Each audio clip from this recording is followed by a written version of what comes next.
Hey everybody, it's the Hungry Taurus. Today we're going to be doing something a little bit different. I've received a lot of comments asking me if I teach English, and the quick answer to that is I do. In the past, I've taught English as a second language abroad, and actually I find myself teaching English, I don't know, every day.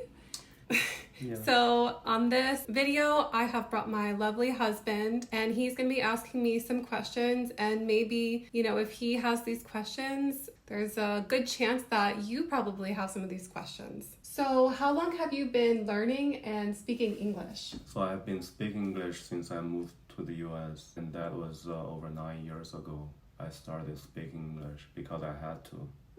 And I've learned English for, I don't know, maybe 20 years, over 20 years since I was in elementary school. But that is just mostly, as you learn another second language in the US, for example, Spanish or French or in Chinese, Japanese, you don't actually speak it every day, but you just read it and learn how to read it and learn how to pronounce all of those words, what those words mean in English, right? So mostly vocabulary and basic grammar? Right, just the grammar and vocabulary. Yeah, and I had to take TOEFL. It's I think it's called test of English as foreign language. Yeah, and in order to come to here to study as an international student. Yeah, but I came here not knowing how to speak, not knowing what the speaking culture is, and had a lot of practices and talk to people, talk to the native speaker, American. So that is how I started. So what it sounds like is before you moved to the US, you kind of had a basic understanding of English. And once you moved here and you were fully immersed, now after years of practice, you're fluent. You think I'm fluent? Yeah.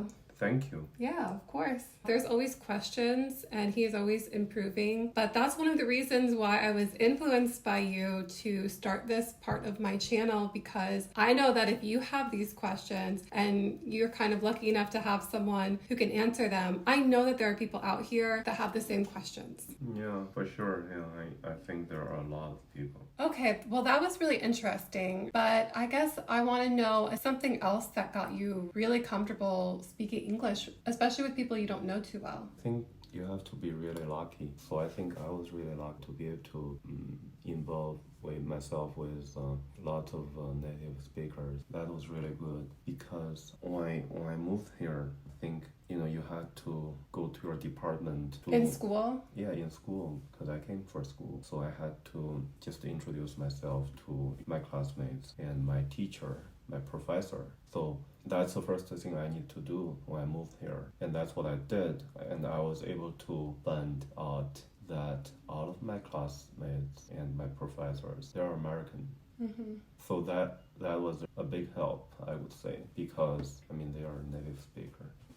They helped me, and they're really, really nice people. They don't make me feel like, okay, you should feel bad about yourself because you don't speak English. No, they're really nice. Yeah, good. So that is really a factor, I think. The fact is, you move to a new country, you are going to feel less confident about yourself because you're not speaking your language. You're speaking a second language.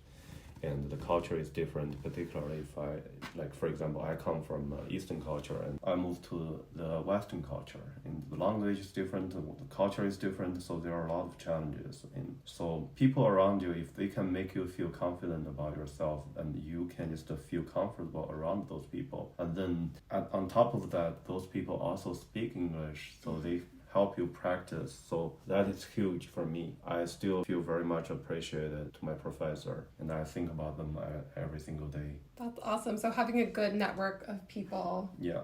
Okay, so not everyone has the opportunity to have one-on-one interactions, especially with professors and other students. Were there any other things that you found really helpful that you could do by yourself or in a small group of people to help you learn English? Yeah, this is also one of my questions. When I got here, I asked some other people how to learn English, how to talk with the people here. Not that I want to get rid of my accent, because I feel like I probably won't be able to do it ever, but just trying to make sure that people would be able to understand me, what I talk about, and not wasting too much of their time. So I asked those people, and they told me I can just watch Netflix and Hulu and HBO Max, all of the streaming sources, so I can learn how to speak in daily life, watch movies, watch TV shows, American TV shows, if I want to have an American way of speaking English. Yeah, so that's one of the ways, and also I'm sure there are a lot of YouTube channels like you're doing. Yeah, so subscribe.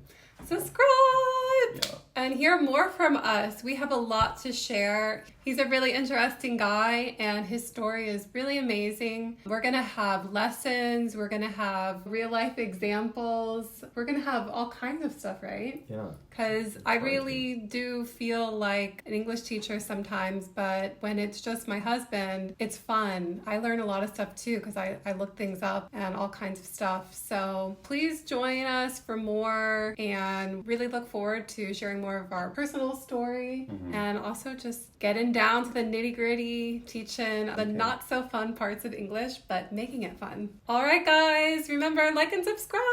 Bye. Bye.